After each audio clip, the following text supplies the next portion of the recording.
Good evening, short story writers. Yes, we're back with the evening. It's 5 p.m. It's Halloween. And I did think about breaking the NaNoWriMo little run because I could read you one of my little horror short stories, but I thought, no, I'm not going to do that. I'm going to finish the NaNoWriMo hints and tips because tomorrow NaNoWriMo begins. So yesterday I promised you one kind of episodic novel based on reminiscences, which would be pretty sure to sell every year, provided of course the stories were up to par and if you marketed it correctly. So the marketing part I'll deal with first, and I will put you in, I'll say check out Nick Stevenson. He's one of many people, Joanna Penn as well, but Nick Stevenson and Mark Dawson, they've got a lot of advice on how to actually start selling your fiction. And it begins with building a mailing list. Spoiler alert, but go there and they give you step-by-step details, particularly Nick Stevenson. And you follow a process. You put some of your work up on Amazon, make it available for Kindle, make one or two of them available for free as downloads. Other of your short stories you make available for the lowest price possible, so there's no real friction. People having read one of your stories or two of your stories, enjoying it, trying out a third, and when by the time they've done three being the magic number, they will then trust you and they will be willing to maybe invest in a whole book or maybe some more short stories, depending on how you wish to sell your work. So it goes into a great deal about all that, so I don't need to. And I am going to just say that there are certain festivals that come around every single year, depending on your culture. But if those festivals are a time of joy for you as a child, then you can write either fiction or fictionalized accounts of, or even autobiographical. And they're different, obviously. Autobiographical would be it's your memoirs. Fictionalized account would be you take things that did happen to you, but you change the details and maybe add different environments and things. And then fiction, you just make some stuff up. Of stuff that happened in your childhood at those times. Now I'm going to randomly pick out obviously Christmas.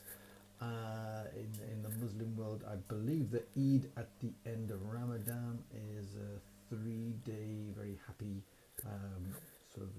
time of feasting.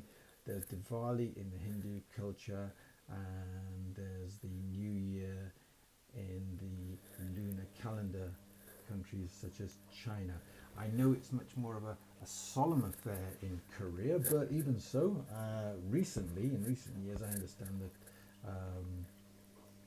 people have gone on hiking trips to watch the sunrise on New Year's Day. And then, of course, there's New Year's, and there's Thanksgiving, and there's Halloween in I presume, many cultures.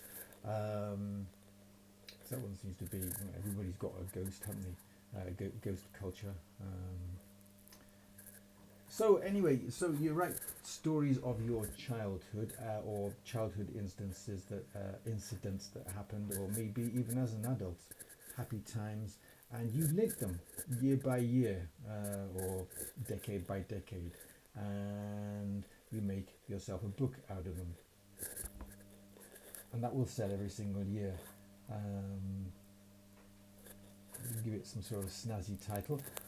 Do I know this works? Well, there's a series called Chicken Soup for the Soul, and I know that one of their best-selling titles is Chicken Soup for the Christmas Soul, and I'm pretty sure, I've not done my research, but I'm pretty sure they've probably got a variation of that for a lot of other cultures as well. So the Chicken Soup series is phenomenally successful, and if you want an idea of the kind of story to write, those are I'm pretty sure you'll be able to have a look on Amazon. If you've got a Kindle, you'll be able to download some.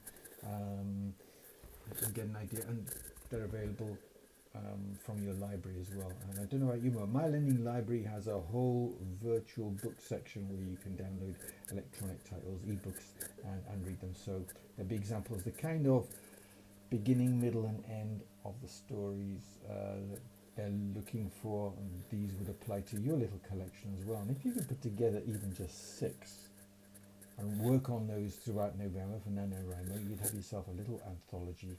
And then you could do a volume 2, volume 3. You could collect stories from your family, from your friends, and use those. Okay, so that's me pretty much done with NaNoWriMo. If you're going to take part in it, then remember, like any good marathon, it's not a sprint. It's a gentle walk, and like I said, if 1,800 words a day seems like a lot, dictate it.